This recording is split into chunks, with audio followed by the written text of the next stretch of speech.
Hello everyone, welcome to my channel अप्सटिका दिया। और हम लोग अभी यहाँ पर एज यू नो कि किसकी तैयारी कर रहे हैं, फर्स्ट ग्रेड की फर्स्ट पेपर की हम लोग यहाँ पर तैयारी कर रहे हैं। एंड आज का टॉपिक हमने लिया है प्राचीन काल में शिक्षा। ये टॉपिक एग्जाम के लिए बहुत ही इम्पोर्टेंट है क्योंकि ये टॉपिक जो है हमारे यहाँ 2-3 जगह आ रहा है। जब हम मौर्य काल और गुप्त काल की बात करें तो इसमें जो प्राचीन काल में जो शिक्षा की जो व्यवस्था थी वो इसमें भी इंक्लूड है। इसके बाद में आगे की जो टॉपिक है उसमें ब्रिटिश काल में शिक्षा, वहां भी यही टॉपिक है एजुकेशन का। एंड इसके बाद हम पढ़ेंगे अगर मुगल काल में शिक्षा, तो वहां भी ये एजुकेशन का टॉपिक इंक्लूड है। यानी आपको ये चीज 4 जगह पढ़नी है। प्राचीन काल को हम 2 तरीके से यहाँ डिवाइड करेंगे, एक तो वैदिक काल में और एक उपनिषद काल में। तो प्राचीन काल में मौर्य और गुप्त काल में किस तरीके की व्यवस्था थी, एजुकेशन का क्या सिस्टम था। सेकंड, वैदिक काल में क्या सिस्टम था, फिर उसके बाद उपनिषद काल में क्या सिस्टम था, ये हम एक वीडियो में पढ़ेंगे अगर पूरा हो पाया तो। फिर उसके बाद में प्राचीन काल में कौन कौन से एजुकेशन के इंस्टीट्यूट थे, हम लोग उसकी स्टडी करेंगे। देन उसके बाद हम ब्रिटिश काल में एजुकेशन सिस्टम क्या था, हम उसकी स्टडी करेंगे। उस टाइम पे कौन कौन से नियम आए और कौन कौन से चेंजेस हुए हमारे भारत के एजुकेशन सिस्टम में, उसको हम देखेंगे। उसके बाद मुगल काल में शिक्षा किस तरीके से दी जाती थी, तो ये सीक्वेंस हम देखेंगे। तो आज का जो हमारा टॉपिक है वो वैदिक काल और उपनिषद काल, यानी बहुत पहले जब हम ये माने की सभ्यता और संस्कृति की शुरुआत हुई, वहां से शिक्षा का आरंभ किस तरीके से हुआ, वहां एजुकेशन सिस्टम किस तरीके से था। तो ये सब चीजें आज की वीडियो में हम यहाँ पर देखने वाले हैं। तो first let's start with topic कि वैदिक काल में शिक्षा किस तरीके से दी जाती थी। तो वैदिक काल में जो शिक्षा थी वो बेसिकली एजुकेशन का मतलब ये नहीं था जैसे आप अलग अलग तरीके के आजकल जो सब्जेक्ट्स पढ़ते हैं और आप जो पास होते हैं फिर मार्कशीट आती है, ऐसा कुछ भी नहीं है। वैदिक काल में शिक्षा का महत्व धर्म से रिलेटेड था। वहाँ जो एजुकेशन थी वो सीधा सीधा धर्म से कनेक्टेड थी कि आदमी को धार्मिक कर्मकांड करने या संस्कार करने या इस तरीके के कोई ग्रंथ पढ़ने हैं, वेद पढ़ने हैं, पुराण पढ़ने, तो उनके लिए शिक्षा उन्हें दी जाती थी। ये हमको सबको पता है कि हमारा समाज जो है उस वक्त वर्ण व्यवस्था में थी और वर्ण जो था, वर्ण के आधार पर जो समाज था वो डिवाइड था। तो ये भी एक अलग सिस्टम था कि ब्राह्मण को कौन सी शिक्षा दी जाएगी, क्षत्रिय को कौन सी दी जाएगी, वैश्य को कौन सी दी जाएगी, और शूद्रों को क्या है शिक्षा का अधिकार उस वक्त नहीं था। तो यहाँ पर सबसे पहले अगर हम शिक्षा का उदय माने कि शिक्षा शुरू कहाँ से हुई, तो शिक्षा का उदय हम सीधा सीधा ले सकते हैं कि शिक्षा को यहाँ वेद और पुराणों से माना है। तो वेद से शिक्षा का उदय यहाँ पर माना जाता है, ठीक है। वेद की उत्पत्ति जो है वो विद धातु से हुई है। वेद की उत्पत्ति किससे हुई है, विद धातु से यहाँ पर हुई है। और शिक्षा का उदय भी कहाँ से माना जाता है, वेदों से माना जाता है। विद का मतलब क्या होता है, विद का मतलब होता है ज्ञान प्राप्त करना, ठीक है। विद का मतलब क्या होता है, ज्ञान प्राप्त करना। अब वेदों का जो मुख्य विषय था वो क्या था, वेदों का जो मुख्य विषय था वो यज्ञ था, ठीक है। यज्ञ कराना, हवन करवाना, लोगों को शांति मतलब उनको ऐसा लगता था कि यज्ञ हवन से पर्यावरण जो है वो शुद्ध होता है, देवता प्रसन्न होते हैं और मनुष्य के जीवन में शांति विद्यमान रहती है। तो इस तरीके से यज्ञ जो है उस वक्त मेन उनका एक तरीके से कह सकते हैं कि टारगेट कह सकते हैं, ठीक है। अब यहाँ तक ये क्लियर हो गया। अब यज्ञ की भी एक बात है कि यज्ञ भी हर कोई व्यक्ति नहीं करवा सकता था, ठीक है। तो यज्ञ को हम यहाँ पर देखें तो यज्ञ में क्या होता था कि कुछ इस तरीके से डिवाइडेशन होता था कि एक तो उसमें कंपलसरी होता था कि यजमान और उसकी पत्नी, ठीक है। यज्ञ में जो कंपलसरी चीजें थी, यजमान उसकी पत्नी, जैसे हम आज भी कहते हैं कि जोड़े के तौर पे बैठना। आपके घर में भी किसी तरीके से हवन या यज्ञ होते हैं तो आप कहते हैं ना जोड़े, जोड़े का मतलब पति और पत्नी दोनों एक साथ बैठे, तो इस तरीके से यज्ञ में यजमान और पत्नी दोनों बैठते थे। सेकंड, इसमें क्या होता थे, 4 ब्राह्मण होते थे। आजकल तो एक ब्राह्मण भी हवन करके चला जाता है, पहले उस वक्त 4 ब्राह्मण होते थे। 4 ब्राह्मण में सबसे पहला जो होता था उसको कहते थे होत्रु। फर्स्ट ब्राह्मण जो होता था उसको होत्रु कहते थे। ये होत्रु क्या करता था, देवताओं की स्तुति करता था। ये होत्रु का काम होता था देवताओं की स्तुति करना। सेकंड जो होता था उसको कहते थे उदय गात्र। सेकंड वाला जो ब्राह्मण था उसको कहते थे उद्गात्र। ये क्या करता था, गान स्तुति करता था, यानी गा गा के मंत्रों का उच्चारण करता था। तीसरा जो होता था वो आपके कहलाता था अर्धवर्यु, ठीक है, अर्धवर्यु कहलाता था। और इसका काम होता था लगातार अग्नि में आहुति देना, ठीक है, इसका काम होता था अग्नि में आहुति को देना। ये अर्धवर्यु कहलाता था। फोर्थ आपका जो होता था वो होता था ब्रह्म। जो अब बचा है वो ब्रह्म बचा है। ब्रह्म को चारों वेदों का ज्ञान होना चाहिए, ब्रह्म को ये सारी विधियों का ज्ञान होना चाहिए, क्योंकि जो ब्रह्म था वो निरीक्षक के तौर पे कार्य करता था, और एक निरीक्षक तभी बेहतर तरीके से निरीक्षण कर सकता है जब उसे उन विधियों का भी ज्ञान हो। यानी ये तीनों प्रोसेस किसको पता होना चाहिए? ब्रह्म को पता होना चाहिए। तो ब्रह्म जो था इनमें सबसे श्रेष्ठ माना जाता था, ठीक है। और ये चारों ही ब्राह्मण क्या कहलाते थे? ये चारों ब्राह्मण कि जो ये कैटेगरी आप कह सकते हो, इसको ऋत्विक कहते थे, इस तरीके से। तो छोटे वाले यज्ञ में तो 4 ब्राह्मण आते थे, और यज्ञ अगर बहुत बड़ा है तो इनमें से हर एक के पास में 3-3 इनके असिस्टेंट भी इनको अवेलेबल करवा दिए जाते थे, ठीक है। तो इनके 3-3 असिस्टेंट अवेलेबल करवा दिए जाते थे। तो जो अगर यज्ञ बड़ा है तो उस बड़े यज्ञ में ब्राह्मणों की संख्या कितनी हो जाती थी? 16 ब्राह्मणों की संख्या यहाँ पर हो जाती थी। तो इस तरीके से यज्ञ क्या होता है, ये आपने देखा कि यज्ञ किस तरीके से पहले करवाया जाता है। अब यहाँ पर यज्ञ किस तरीके से आप करना सीखेंगे, तो ये फैक्ट है कि वेद से सब कुछ शुरू हुआ है। तो वेदों में ही ये सारी विधियां यहाँ पर बताई जाती थी कि यज्ञ किस तरीके से करवाया जाता है। वेद को यहाँ पर मोटे तौर पे दो उसमें बांटा है। एक तो पुराण वेद कहलाते थे, ठीक है, और दूसरा आपका यज्ञ वेद कहलाते थे। अब ये पुराण वेद और यज्ञ वेद आगे चल के पुराण वेद को तो सिंपल क्या कहने लगे? पुराण कहने लगे, और यज्ञ वेद को क्या कहने लगे? वेद कहने लगे। यानी वेद और पुराण इसके 2 पार्ट यहाँ पर हो गए। अब इसमें जो मंत्र होते थे वेदों में, ये मंत्र भी अलग अलग तरीके से बोले जाते थे या पढ़े जाते थे। वे मंत्र जो पद्य के तौर पे होते थे, यानी पद्य के तरीके से पढ़े जाते थे, उनको उन मंत्रों को कहते थे ऋक। जो मंत्र गाए जाते थे यानी गा गा कर बोले जाते थे, उन मंत्रों को कहते थे साम। और जो मंत्र गद्य के जैसे पढ़े जाते थे या गद्य के तरीके से होते थे, उनको कहते थे यजु। तो आप यहाँ से ये चीज समझ सकते हैं कि किस तरीके से हमारे ऋग्वेद, सामवेद, यजुर्वेद यहाँ पर निकला। अब चौथा जो अथर्ववेद आता है, वो ऐसा कहा जाता है कि इन तीनों का ही कॉम्बिनेशन है, यानी उनका तीनों का इसमें सार है। चौथा जो हमारा अथर्ववेद यहाँ पर लिया जाता है। तो मेन जो आपका जो वेद है, उनका डिवाइडेशन इस तरीके से था कि जो ऋक है उसको पद्य जो थे उनको ऋक कहा गया, जो गाकर बोले जाते थे मंत्र उनको साम कहा गया, और जो मंत्र गद्य के जैसे होते थे उनको यजु कहा गया। अब यहाँ पर ये चीज हम देख सकते हैं कि जो द्विप था यहाँ पर इनके, वो इनका क्या कहलाता था? इनका ट्रेनर कहलाता था, यानी प्रशिक्षु कहलाता था, ठीक है। ये चीज यहाँ पर क्लियर है। तो आपको ये थोड़ा सा एक नजर में रखने वाली बात है, एग्जाम के लिए इतना इसके लिए लोड लेने की चीज नहीं है। तो हमने देखा कि वेद को हमने किस तरीके से बांटा, तो उसी बांटने के आधार पर यहाँ पर वेदों के 4 डिवाइडेशन हो गए। फर्स्ट हो गया ऋग्वेद, दूसरा हो गया आपका सामवेद, तीसरा हो गया आपका यहाँ पर यजुर्वेद, और चौथा हो गया आपका यहाँ पे अथर्ववेद, ठीक है। तो ये 4 आपके यहाँ पर डिवाइडेशन हो गए वेदों के। तो ऋग्वेद जो पढ़ता था उसको कहते थे होत्रु। ऋग्वेद की जो पढ़ाई करता था उसको होत्रु कहते थे। सामवेद की जो पढ़ाई करता था उसको उद्गात्र कहते थे, ठीक है। यजुर्वेद को जो पढ़ता था उसे अर्धवर्यु कहते थे, है ना। ये हमने यहाँ पर ब्राह्मणों के प्रकार में भी पढ़ा है कि यज्ञ में ये तीनों ब्राह्मणों का क्या था।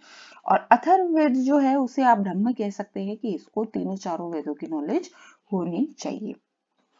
चारों वेदों का ज्ञाता ब्रह्म यहाँ आपका कहलाता था, जिसे चतुर्वेदी भी कहते थे। आजकल तो सरनेम हो गया चतुर्वेदी, बाकी जो चारों वेदों का ज्ञाता था उसे चतुर्वेदी कहा जाता है। अब रचना भेद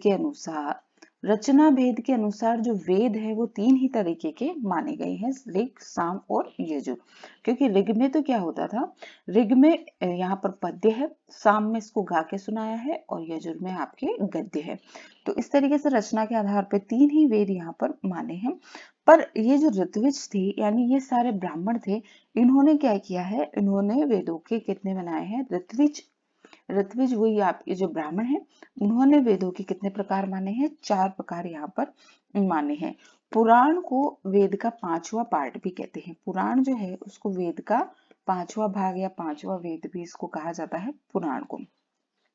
अब यहाँ पर सबसे इंपॉर्टेंट आपका कौन सा है? ऋग्वेद है, क्योंकि ऋग्वेद को मानवता का प्रथम साहित्य भी कहा है, ठीक है। तो मानवता का प्रथम साहित्य किसको कहा है? ऋग्वेद को यहाँ पर कहा है, ठीक है।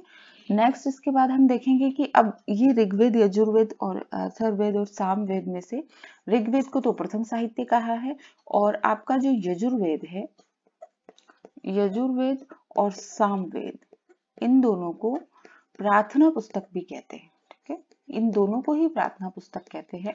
और इन दोनों में से भी अगर इंपॉर्टेंट पूछी जाए तो सामवेद को मुख्यतः प्रार्थना पुस्तक यहाँ पर कहा है। और चिकित्सा का प्रथम कार्य का उल्लेख अगर किस वेद में मिला है तो चिकित्सा कार्य का उल्लेख जो हमको मिला है वो मिला है हमको अथर्ववेद में। ये चीज आपको यहाँ पर देखनी है कि क्वेश्चन अगर पूछ ले यहाँ से तो प्रार्थना पुस्तक आपके यजुर्वेद सामवेद है, प्रथम साहित्य ऋग्वेद है, सबसे पुराना भी ऋग्वेद माना जाता है। इवन कई जगह तो ये भी लिखा है कि समस्त वेद पुराण और जितने भी मंत्र है उसकी उत्पत्ति ऋग्वेद से ही मानी जाती है।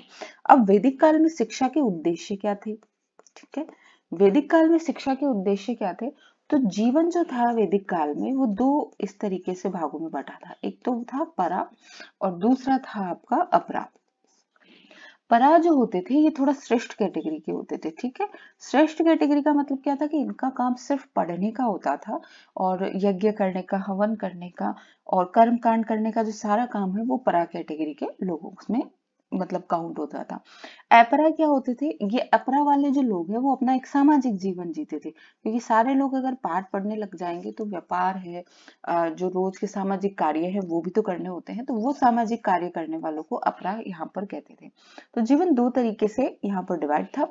जीवन में चरित्र निर्माण सबसे इंपॉर्टेंट यहाँ पर शिक्षा का उद्देश्य था कि व्यक्ति सत्यनिष्ठ हो, धर्म को मानने वाला हो और एक अच्छे व्यक्तित्व का निर्माण करना, अच्छे चरित्र का निर्माण करना यहाँ पर शिक्षा का उद्देश्य होता था।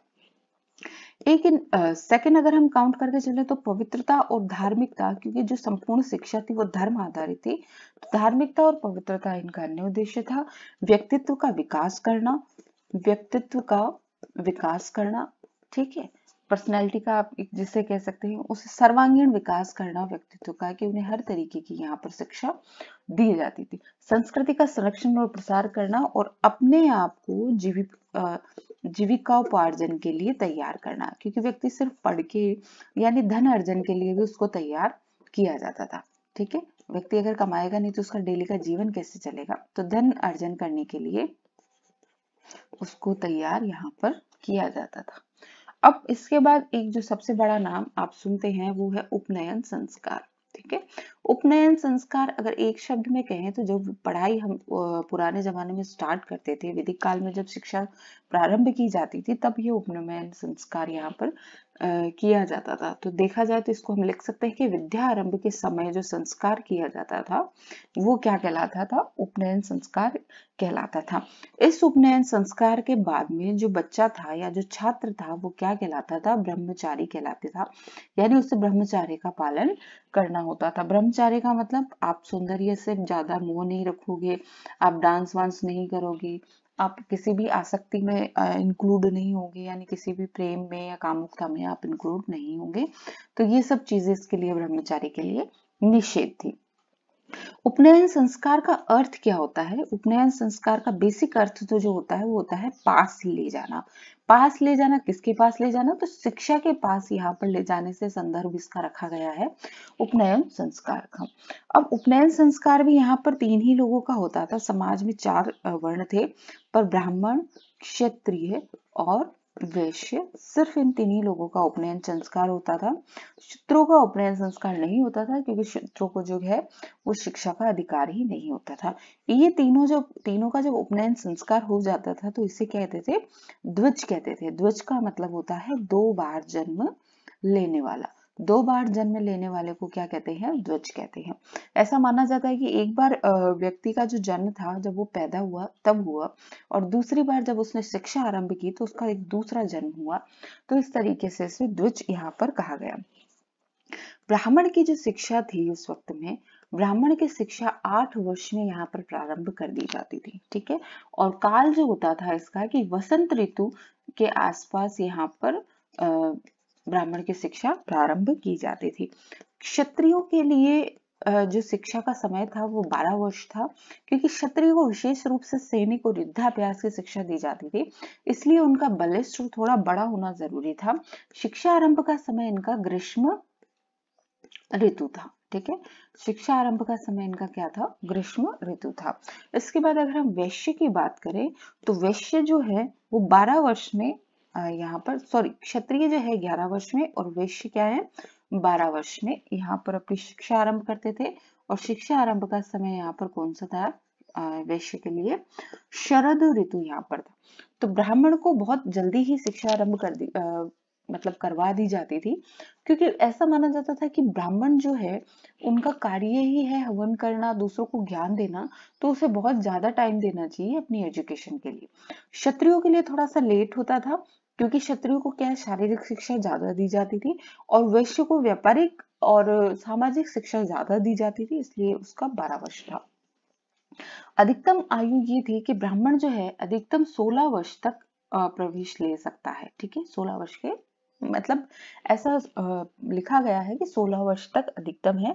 और क्षत्रिय जो है यहाँ पर 22 वर्ष तक अधिकतम प्रवेश ले सकते थे गुरुकुल में, और वैश्य जो है वो 24 वर्ष तक अधिकतम यहाँ पर ले सकते थे गुरुकुल में शिक्षा। तो ये उपनयन संस्कार से जो अभी तक क्वेश्चन पूछा गया वो डायरेक्टली ये पूछा गया है कि उपनयन संस्कार किसे कहते हैं, और बहुत ही ट्रिकी एग्जाम्स में ये पूछा है। इनकी जो एज है वो बहुत ही मतलब एक एडमिनिस्ट्रेशन RAS IAS लेवल के जो एग्जाम है उनमें एजेस पूछी जाती है। अब यहाँ पर सेकंड हम बात करें शिक्षा संस्थाएं। तो शिक्षा संस्थाएं आज जो है ये, अगर मैं यहाँ कहूँ कि हमारे आज के एजुकेशन सिस्टम से बहुत ज्यादा बेटर थी तो इसमें कोई अतिशयोक्ति नहीं है। प्रारंभिक शिक्षा की बात करें तो प्रारंभिक शिक्षा बच्चे को घर पर ही दी जाती थी, उसे हम कह सकते हैं अनौपचारिक शिक्षा, यानी उसके घर में जो परिवार वाले हैं, उसके जो माता पिता है या उसके परिजन है, उनके द्वारा ही उसको अनौपचारिक शिक्षा यानी प्रारंभिक ज्ञान यहाँ पर दिया जाता था। घर पर ही प्रारंभिक ज्ञान यहाँ पर दिया जाता था। उसके बाद क्या? उसके बाद उसका उपनयन संस्कार होता था। उपनयन संस्कार के बाद में बच्चा गुरुकुल में आ जाता था और गुरुकुल में फिर छात्र यहाँ पर शिक्षा दी जाती थी। तो छात्र की कैटेगरी जो है वो इस तरीके से थी। ब्रह्मचारी कहलाते थे, ठीक है, एक कहलाते थे अंतेवासी। अंतेवासी वो होते थे जो वहां पर गुरुकुल में रहकर ही गुरु के साथ शिक्षा लेते थे, और एक कैटेगरी होती थी इनकी कुलवासी की कैटेगरी होती थी। छात्रगण यहाँ पर जो रहते थे गुरुकुल में वो 12 वर्ष तक यहाँ पर जो भी गुरुकुल था वहां पर रहते थे। वेशभूषा की अब हम यहाँ पर बात करेंगे। तो यहाँ का आपका जो वैदिक काल का स्कूल ड्रेस जिसको हम कह सकते थे, उसमें ये लोग क्या है कि ऊपरी भाग जो होता था वो मृग चर्म का होता था। ठीक है, ऊपरी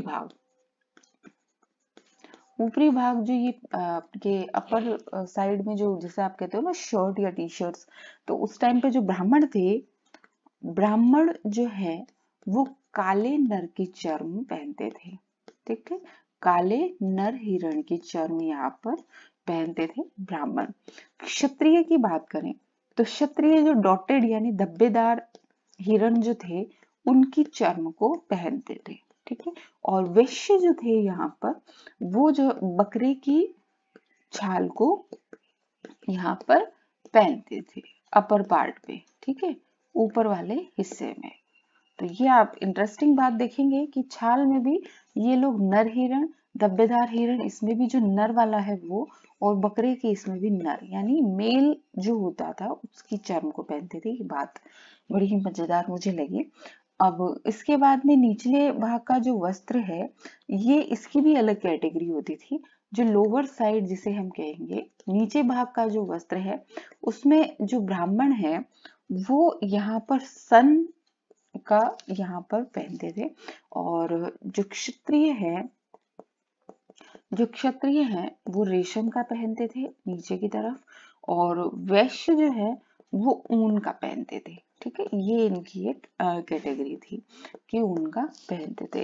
मूज यहाँ जनेऊ जिसे कहते हैं, धागा एक मेखला यहाँ पर डालते हैं, तो वो मेखला जो है यहाँ पर अलग अलग कैटेगरी से पहनी जाती थी। ब्राह्मण जो थे वो यहाँ पर मेखला मूज की पहनते थे जिसे जनेऊ कहते हैं। ठीक है, क्षत्रिय जो है यहाँ पर वो तात की मेखला पहनते थे। वैश्य जो है यहाँ पर वो सन की मेखला यहाँ पर पहनते थे। ठीक है। अच्छा, इनके पास जो डंडे होते थे उसका भी एक फिक्स होता था कि जो पीपल का डंडा होता था वो उनको रखना होता था। और पीपल के डंडे में भी ये जो ब्राह्मण थे, इनके डंडे की जो हाइट थी वो सिर तक थी। बड़ी मजेदार बात है। और क्षत्रिय के जो डंडे थे उनकी हाइट जो थी वो सिर से थोड़ा सा नीचे, जैसे हम कहते हैं ना फोरहेड, मस्तक जैसे कहेंगे, वहां तक थी। और वैश्य की हाइट जो थी, डंडे की हाइट, वो नाक तक थी। ये तीनों क्या है, ये इनके हाथ में डंडा, उसकी हाइट है। और वो डंडा किसका होता था, वो पीपल का जो पेड़ होता था उसकी टहनी का इनके पास में डंडा होता था। इनका जो हेयर स्टाइल होता था वो भी फिक्स होता था। हर गुरुकुल का अपना एक हेयर स्टाइल होता था। तो उस हिसाब से कि ये कौन से ऋषि के आश्रम में पढ़ रहा है, ये कौन से ऋषि के आश्रम में पढ़ रहा है, उसके अकॉर्डिंग इनके हेयर स्टाइल्स भी होते थे। दिनचर्या की बात करें, डेली रूटीन जो इनका होता था, तो सबसे पहले ब्रह्म मुहूर्त यानी सुबह 4 बजे उठना इनका कंपलसरी होता था। ऐसा नहीं है कि 7 बजे 8 बजे दोपहर तक उठ रहे हैं, नहीं। ब्रह्म मुहूर्त सूर्योदय से पूर्व का मुहूर्त माना जाता है, 4 से 5 बजे का। तो उस वक्त इनको उठना होता था। उसके बाद में इनको अपना दैनिक कार्य निवृत्त करके इनको होमाग्नि के लिए, होमाग्नि का मतलब हवन के लिए इनको, हवन की अग्नि को होमाग्नि कहते हैं। और होमाग्नि जो है उसके लिए इसको समिधा इकट्ठी करनी होती थी। समिधा का मतलब लकड़ियां, इनको हवन की जो लकड़ियां होती है उनको कहते हैं समिधा, वो इनको इकट्ठी करनी होती थी। उसके बाद इनके एजुकेशन का जो भी है, इनको याद करवाने का, ये हम अलग से पढ़ेंगे कि किस तरीके से इनको लर्न कराया जाता था। तो वो इनको लर्न कराया जाता था। और खाने के लिए इनको क्या करना पड़ता था, भिक्षाटन करना पड़ता था, यानी भीख मांगने इनको जाना पड़ता था। अच्छा, इसमें भी भिक्षा के लिए भी इनका फिक्स रूटीन होता था कि जैसे कुछ गांव है कि आज जिस गांव में जाना है, या ऐसा कहा जाता है कि 5 घर इनके फिक्स होते थे कि यहाँ से अगर किसी छात्र को भिक्षा मिलती है तो वो उसके लिए उतना ही पर्याप्त होता था। तो ये भी एक बड़ा ही कठोर जीवन उस वक्त हुआ करता था। उनकी दिनचर्या बड़ी ही स्ट्रिक्ट, जिसको कहते थे, एकदम अनुशासन में उस तरीके से होती थी। पाठ्यक्रम जो होता था इनका, पाठ्यक्रम इनका सिलेबस जो है इनकी कैटेगरी के ऊपर था। एक तो हमने पहले ही बोला कि जीवन जो है वो 2 कैटेगरी में था, कि परा और अपरा। जो परा वाले व्यक्ति थे या छात्र थे, उनको वेद पुराण शास्त्र संस्कार इनकी शिक्षा दी जाती थी, क्योंकि उनका काम ही यही होता था, एजुकेशन से रिलेटेड। अपरा वाले क्योंकि सामाजिक जीवन से रिलेटेड थे, तो उनको ज्योतिष की, उनको व्यापार की, गणित की, चिकित्सा की, इनकी शिक्षा यहाँ पर दी जाती थी, क्योंकि सामाजिक जीवन से रिलेटेड इनको कार्य करना था। शिक्षण विधियों यानी टीचिंग मेथड्स की अगर बात करें यहाँ पर कि उस जमाने में किस तरीके से पढ़ाया जाता था, तो विद्यार्थी की कैटेगरी थी। विद्यार्थी थे जैसे एक तो बहुत ज्यादा होशियार, ठीक है, इंटेलिजेंट, जिसको कहते थे महाप्रज्ञ, मोस्ट इंटेलिजेंट बच्चे को। एक होता था एवरेज, एवरेज को कहते थे मध्यम प्रज्ञ, ठीक है। तीसरा होता था जिसको हम डफर डोल कहते हैं, उसको कहते हैं अल्प प्रज्ञ, ठीक है। तो ये 3 कैटेगरी यहाँ पर विद्यार्थियों की थी। विधियों की अगर बात करें कि टीचिंग मेथड किस तरीके से पढ़ाया जाता है, तो एक तो होते थे तप, ठीक है। तप का मतलब है वो खुद ही पढ़ेगा, खुद ही याद करेगा, खुद ही समझेगा, स्वयं खुद ही चिंतन द्वारा, स्वयं चिंतन द्वारा यहाँ पर पढ़ाई को क्या कहा गया है, तप कहा गया है। एक होता था श्रुति, श्रुति का मतलब क्या हो गया, सुनकर, कि आचार्य ने उसको सुनाया कुछ और उसने उसको लर्न किया। लर्न करने का भी प्रोसेस होता था। एक तो होता था श्रवण यानी सुना, सुनने के बाद में उसका होता था मनन, मनन मतलब उसे बार बार रिवाइज करना, ठीक है। और तीसरा होता था इसका विद्यासन, ठीक है, विद्यासन, है ना। विद्यासन का मतलब होता था उसे फील करना और अप्लाई करना, यानी भाव अनुभूति जिसको हम कह सकते हैं, कि उसने पहले सुना, फिर उसको याद किया, फिर उसको महसूस किया कि वो क्या चीज है और उसको अप्लाई कर दिया। तो ये अपने सामान्य शब्दों में पढ़े, पर शब्दों के मतलब यहाँ पर ये आपको ध्यान होने चाहिए। और एजुकेशन का जो हाईएस्ट लेवल था कि बहुत ही होशियार बच्चा है, उसको सब कुछ याद हो गया, तो वो जो उस कैटेगरी में क्या आता था, उसमें आता था शास्त्रार्थ समूह आते थे जिसमें बहुत बड़े बड़े विद्वान बैठते थे और वो शास्त्रार्थ करते थे।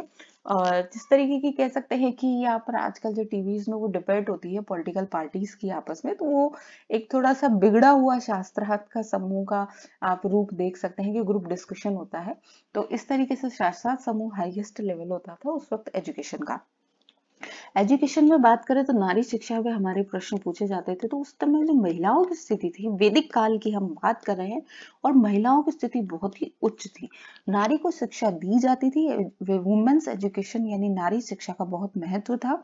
और यहाँ पर जो है हम कह सकते हैं कि नारी को उस वक्त पूरक माना जाता था, यानी अर्धांगिनी माना जाता था, उसकी उपेक्षा नहीं की जाती थी। ठीक है, नारी की उपेक्षा यहाँ पर नहीं की जाती थी, पूरा उसको पर्याप्त उसका महत्व था नारी शिक्षा का, उसे हर तरीके का अधिकार वैदिक काल में दिया गया था। जहां हम देखते हैं स्वयंवर की जो बात आती है, स्वयंवर यानी अपनी पति को चुनने का अधिकार यहाँ पर, तो इस तरीके से हम कह सकते हैं कि जो नारी का जो स्थान था वो बहुत ही अच्छा था। और नारी जो है अपनी एजुकेशन गृहस्थ आश्रम से पूर्व तक ले सकती थी। ठीक है, गृहस्थ आश्रम से पूर्व यहाँ पर नारी अपनी शिक्षा कंप्लीट कर सकती थी। तो यहाँ पर एक चीज और मैं बता दूं कि उच्च तो था, मगर ये जो नारी शिक्षा थी वो गुरुकुल में नहीं दी जाती थी। ठीक है, ये एक आप देख सकते हैं यहाँ पर, गुरुकुल में नारी शिक्षा नहीं दी जाती थी। नारी को शिक्षा जो है घर पर ही दी जाती थी। घर पर ही कुल पुरोहित है या घर का कोई सदस्य है वो नारी को शिक्षित यहाँ पर करता था। इसके बाद में एक शब्द आता है समावर्तन। समावर्तन आपके लिए बहुत ही इंपॉर्टेंट है। समावर्तन उपदेश जिसको हम कहेंगे, ये आजकल हम इसको इस तरीके से रिलेट कर सकते हैं कि जो बड़े बड़े यूनिवर्सिटी होते हैं, विश्वविद्यालय, उनमें जो दीक्षांत समारोह होते हैं लास्ट में वो डिग्री देने वाले, उस वक्त जो समारोह होता है उसी को एक तरीके से हम कह सकते हैं वैदिक काल का समावर्तन उपदेश। समावर्तन उपदेश कब दिया जाता था? ये शिक्षा समाप्ति पर दिया जाता था। समावर्तन उपदेश शिक्षा समाप्ति के समय दिया जाता था। इस उपदेश में जो आचार्य था वो बच्चों को ये सिखाता था कि अब तुम्हारी एजुकेशन कंप्लीट हो गई है, अब तुम्हें सामान्य जीवन में जाके किस तरीके से यहाँ पर काम करना है। इसमें भी दो कैटेगरी हो जाती थी कि जो लोग और आगे पढ़ना चाहते थे तो वो ब्रह्मचर्य का पालन करते हुए वहीं ये सोच लेते थे कि अब हमें शादी वादी नहीं करनी है, हम इसी आश्रम में रह के हम आगे के जो संत बनेंगे और आगे की एजुकेशन कंप्लीट करेंगे। और कुछ लोग जो एजुकेशन कंप्लीट करने के बाद जिन्हें सामाजिक जीवन जीना होता था, जैसा मैंने बताया अपरा कैटेगरी के, तो अपरा वाले लोग क्या है, अपनी एजुकेशन कंप्लीट करके जो कुछ भी उन्होंने सीखा है वो अपने सामाजिक जीवन में वो लोग अप्लाई करने लग जाते थे। तो इस तरीके से समावर्तन उपदेश शब्द यहाँ पर पूछा जाता है क्या होता है, तो ये शिक्षा समाप्ति के समय यहाँ पर दिया जाता है। दंड व्यवस्था एजुकेशन में क्या थी? तो दंड व्यवस्था ऐसा नहीं कि उससे स्पेशल कोई दंड दिया जाता था, शारीरिक दंड यहाँ पर नहीं दिया जाता था। ये चीज आप यहाँ पर देखिए कि शारीरिक दंड इस समय नहीं दिया जाता था। यहाँ पर क्या होता था? उद्दालक व्रत होता था। उद्दालक व्रत, यहाँ पर वर्ड मीनिंग आपको पता होना चाहिए। जो बच्चे होते थे उनकी छात्र शुद्धि हेतु, यानी किसी बच्चे ने अगर कुछ गलत काम कर भी दिया है तो उससे क्या करवाया जाता था? उद्दालक व्रत कराया जाता था। उद्दालक व्रत का मतलब होता है कि 3 महीने तक अल्प आहार यानी बहुत कम खाने पे उसको अपना जीवन यापन करके अपने शरीर को शुद्ध करके अपनी भावनाओं को शुद्ध किया जाता था। अब वैदिक काल में एजुकेशन में कमियां क्या थी? तो एक तो सबसे बड़ी बात ये कि सारी एजुकेशन जो थी वो धर्म के आसपास थी। ठीक है, तो ये एक तरीके से कह सकते हैं कि धर्म एकाधिकार वाली बात होगी। शुरुआत वैदिक काल की शुरुआत में स्त्री शिक्षा जो थी वो चरम पे थी, पर जैसे उत्तर वैदिक काल की अगर हम बात करें, ठीक है, उत्तर वैदिक काल में स्त्री शिक्षा को क्या है, थोड़ा सा डाउन में इन्होंने कर दिया, यानी स्त्री शिक्षा जो है वो उपेक्षित यहाँ पर हो गई उत्तर वैदिक काल, यानी वैदिक काल खत्म होते होते। गुरुकुल में तो शिक्षा स्त्री को दी ही नहीं जाती थी। ठीक है, गुरुकुल में तो स्त्री को शिक्षा नहीं दी जाती थी। अब ये जो वेदों की भाषा थी वो क्या थी? संस्कृत थी। तो सामान्य जो व्यक्ति था, सामान्य व्यक्ति शिक्षा से वंचित रह जाता था। सामान्य व्यक्ति शिक्षा से क्या रह जाता था? वंचित रह जाता था। तो लोक भाषाओं की या जो सामान्य भाषा है उनकी क्या की जाती थी? उपेक्षा यहाँ पर की जाती थी। तो ये एक बहुत बड़ा ड्रॉबैक हो गया कि शिक्षा जो क्या है सामान्य जनसंचार का माध्यम नहीं हुई और वैचारिक स्वतंत्रताओं का अभाव हो गया उत्तर वैदिक काल में। वैचारिक स्वतंत्रताओं का महत्व ही खत्म हो गया। ठीक है, वैचारिक स्वतंत्रता खत्म सी हो गई उत्तर वैदिक काल में, और सांसारिक जीवन की उपेक्षा यहाँ पर मानी गई। यानी जो शिक्षा का उद्देश्य है वो सीधा सीधा अगर हम कहें तो यज्ञ से, वेद पढ़ने से, इनसे है। और उस तरीके से देखा जाए तो वो संत बन जाते थे, महात्मा बन जाते थे, फिर उनका सामाजिक जीवन से इतना सरोकार नहीं रहता था। तो ये एक वैदिककालीन शिक्षा का बहुत बड़ा ड्रॉबैक यहाँ पर माना जा सकता है। इसके बाद नेक्स्ट हम पढ़ेंगे उत्तर वैदिक काल। तो वो वीडियो 30 मिनट का ऑलरेडी हो चुका है और फिर बहुत बड़ा हो जाएगा, तो मैं सोच रही हूँ छोटे छोटे वीडियोस में ही हम अपने ये जो है एजुकेशन का टॉपिक कंप्लीट करें, क्योंकि जो एग्जाम है वो फर्स्ट ग्रेड का है, और फर्स्ट ग्रेड में ये जो टॉपिक है वो बहुत ही महत्वपूर्ण है, क्योंकि ये टॉपिक हर जगह आपका इंटरनल रिलेटेड है। ये मैनेजमेंट से भी है, ये आप शुरुआत से ही स्टार्ट करें कि प्राचीन शिक्षा है, फिर आपके ब्रिटिश है यानी अपनी आजादी के टाइम, आजादी के बाद का एजुकेशन सिस्टम आएगा, मुगल कालीन एजुकेशन सिस्टम आएगा, उसके बाद आपके मैनेजमेंट का पूरा 15 क्वेश्चन का एक अलग ही पूरा सिलेबस है, उसमें भी हम एजुकेशन सिस्टम ही पढ़ेंगे। हम साइकोलॉजी में भी एजुकेशन सिस्टम पढ़ते हैं। तो ये जो शिक्षा वाला टॉपिक है इसको हम बहुत ही अच्छे से पढ़ेंगे और धीरे धीरे पढ़ेंगे। और जहाँ तक मैंने अपनी कोशिश की है तो इसमें मैंने मोस्ट ऑफ जो क्वेश्चंस बनते हैं उन सबकी मैंने डिटेल्स डाल दी है। फिर भी अगर ऐसा कुछ रहता है तो आप देख सकते हैं, कमेंट्स कर सकते हैं। और वीडियो देखने के लिए बहुत बहुत धन्यवाद।